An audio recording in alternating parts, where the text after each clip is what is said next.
जुड़वा बहन से चक्कर। समीर एक बहुत ही खूबसूरत नौजवान था। उसके लिए शादी के बहुत रिश्ते आते थे, पर वो कोई अपने से मैच खाती हुई बेहद खूबसूरत लड़की की तलाश में था। यूं तो वो दिल फेंक किस्म का लड़का था। कभी किसी और लड़की के साथ घूमता रहता था। खूबसूरती देखकर वो बस दिल लगा बैठता था। एक दिन उसके ऑफिस में एक बहुत खूबसूरत लड़की कियारा ज्वाइन करती है। समीर की नज़र उस पर अटक कर रह जाती है। वो मन ही मन सोच लेता है कि शादी तो इसी लड़की से करेगा। हेलो। मैं समीर, यहाँ का पुराना एम्प्लॉय हूँ। कोई परेशानी हो तो you can contact me. Hello, thank you. हाँ, मैं नई हूँ, मुझे काफ़ी हेल्प की ज़रूरत पड़ेगी। हाँ तो ये नंबर है मेरा, यू कैन कॉल मी। हाँ श्योर। बस ऐसे ही दोनों में धीरे धीरे बातें चालू हो जाती हैं। कियारा बिल्कुल वैसी ही थी जैसा कि समीर अपने लिए ढूंढ रहा था। कियारा को भी समीर अच्छा लगने लगा था। काफ़ी हेल्प करता था वो उसकी। कियारा खुद से वैसे लड़का अच्छा है, हेल्पफुल भी है और गजब का सुंदर। इसके बारे में सोचा जा सकता है। अगले दिन समीर फिर ऑफिस जाता है। वो बेसब्री से कियारा का इंतजार कर रहा होता है। थोड़ी ही देर में वो आती है। उफ, आज तो ये और ज्यादा खूबसूरत लग रही है। आज तो इससे दिल की बात कही दूंगा। कियारा का ध्यान समीर की तरफ होता ही नहीं है। वो बस अपने मैनेजर से बात कर रही होती है।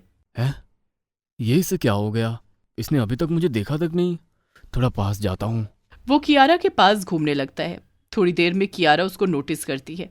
समीर भी उसे देखकर स्माइल पास करता है, पर स्माइल पास करने के बाद वो फिर अपने काम में लग जाती है। समीर से रहा नहीं जाता और वो उसको बातें करने के लिए बुलाता है। क्या हुआ तुम्हें? इग्नोर क्यों कर रही हो? एक्सक्यूज मी, क्या मैं आपको जानती हूँ? हैं? कैसी बातें कर रही हो कियारा? क्या तुम मुझे जानती भी नहीं हो? नहीं समीर जी, मैं आपको नहीं जानती। ऐसा मजाक क्यों कर रही हो? इतने दिन से ऑफिस में काम कर रहे हैं। जिनके साथ आप काम कर रहे हैं वो कियारा है और मैं उसकी जुड़वा बहन समायरा हूँ। ये कहकर वो हंसने लगती है। व्हाट? जुड़वा बहन? कभी बताया नहीं उसने।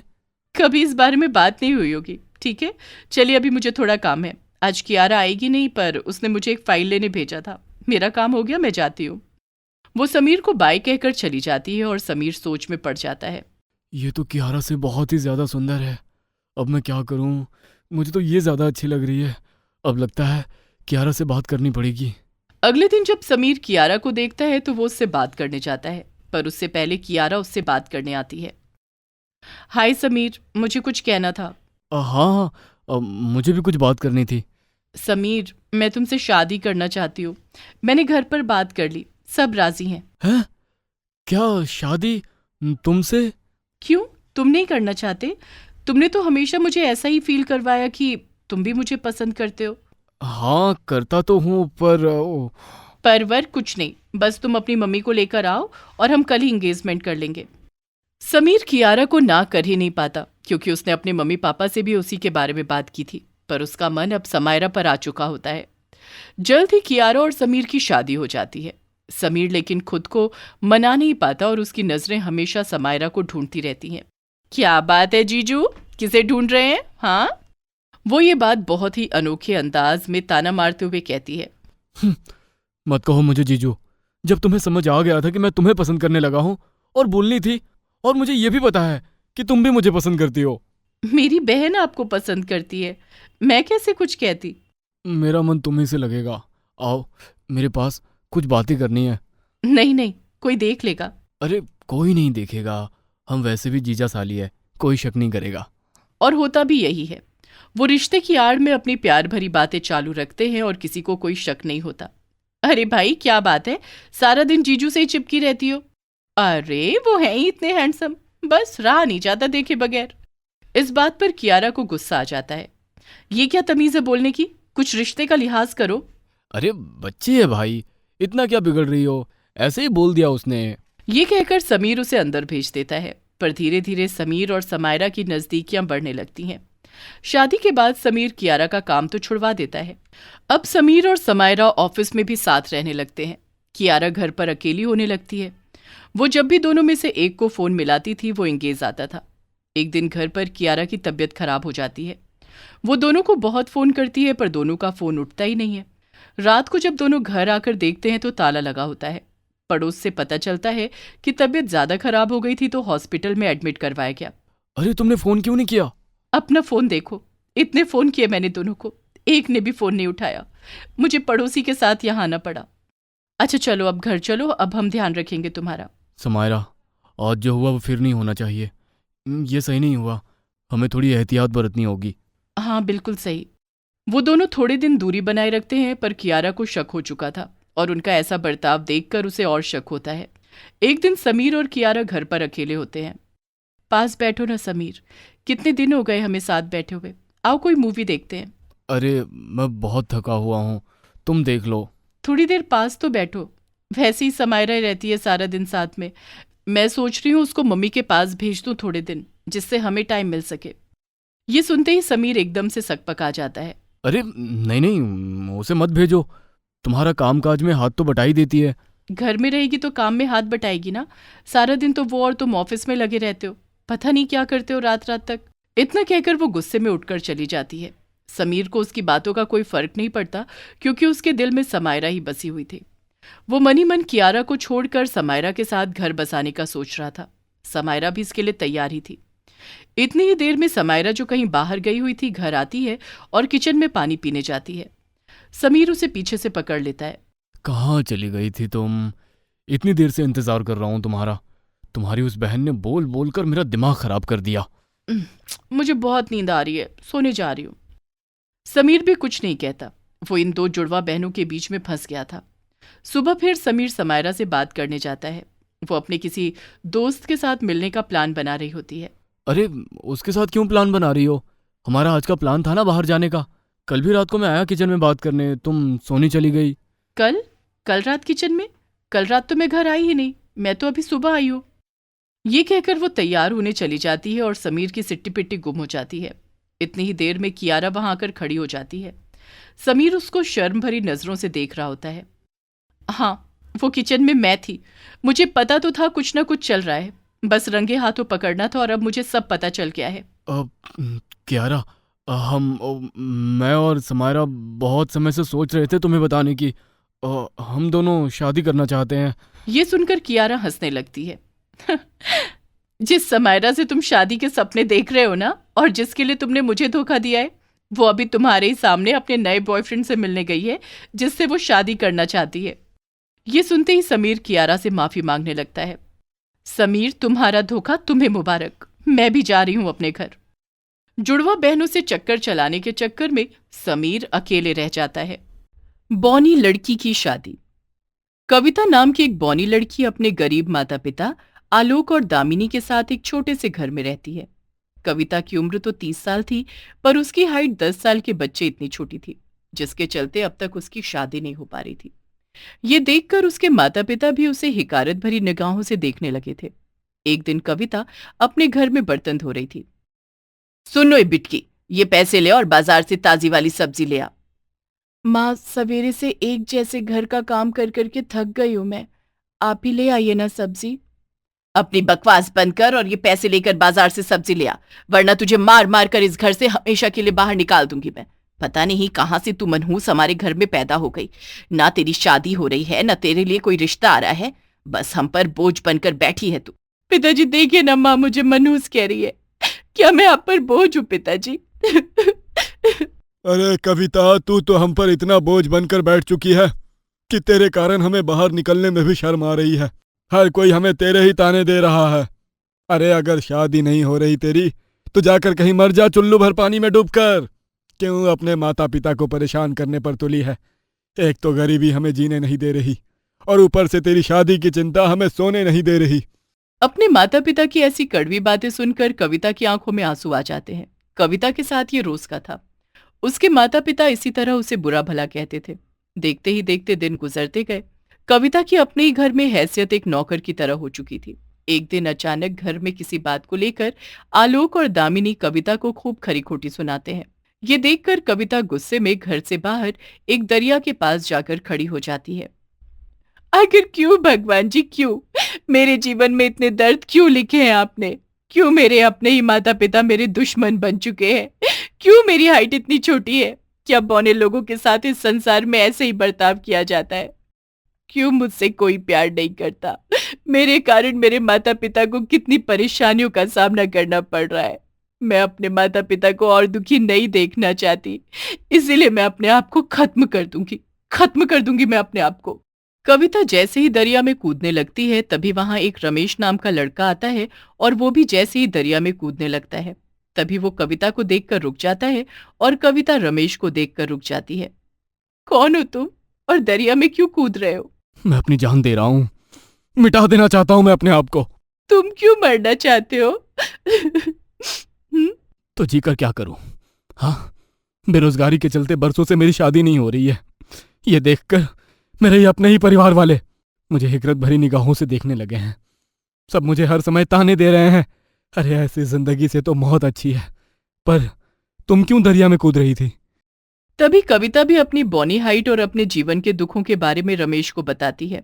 कविता जी, अगर हम दोनों ही मर गए तो इसमें हमारा ही नुकसान होगा। मैं क्या कहता हूँ, देखिए, आपकी भी शादी नहीं हो रही और मेरी भी शादी नहीं हो रही, इसलिए हम दोनों एक दूसरे से शादी कर लेते हैं ना, और खुशी खुशी अपना जीवन बिताते हैं। उसके बाद कविता और रमेश उसी समय जाकर शादी कर लेते हैं।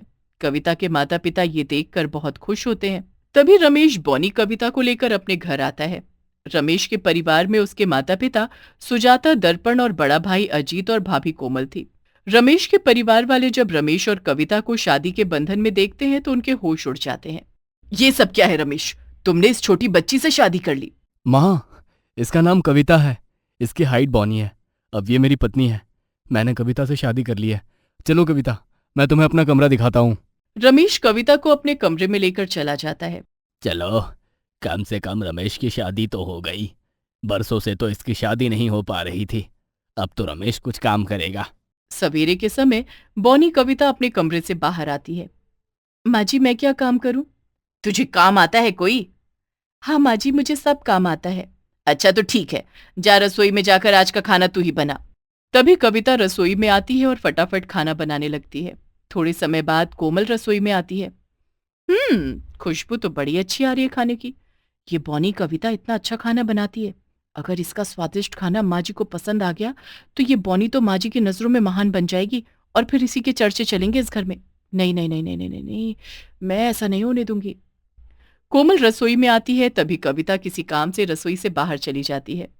ये देखकर कोमल चुपके से कविता के बनाए खाने में कई सारी लाल मिर्च डाल देती है और वहां से चली जाती है। अब आएगा मजा जब खाएंगे परिवार वाले लाल मिर्च से भरा खाना और निकालेंगे सब बॉनी को मार मार कर इस घर से बाहर। बॉनी कविता ने यह सोचा भी नहीं था कि उसकी अपनी जेठानी उसके साथ ऐसा करेगी। थोड़े समय बाद सब खाना खाने बैठते हैं। सब जैसे ही खाने का पहला निवाला लेते हैं, तभी उनके मुंह इतने जलने लगते हैं कि वो जोर जोर से चिल्लाने लगते हैं। अरे ये खाना कितना तीखा है! अरे पानी दो जल्दी, पानी दे जल्दी। सब भड़ाभड़ पानी पीने लगते हैं। ये देख कविता दंग रह जाती है। अरे बाप रे, ये क्या हो रहा है? तभी सुजाता कविता को जमकर पीटने लगती है। बॉनी कहीं की, तुझे खाना भी बनाना नहीं आता है? इतना तीखा खाना बनाकर हमारे घर का इतना राशन बर्बाद कर दिया तूने। माँ जी, मैंने तो खाना अच्छा ही बनाया था, पता नहीं इतना तीखा कैसे बन गया।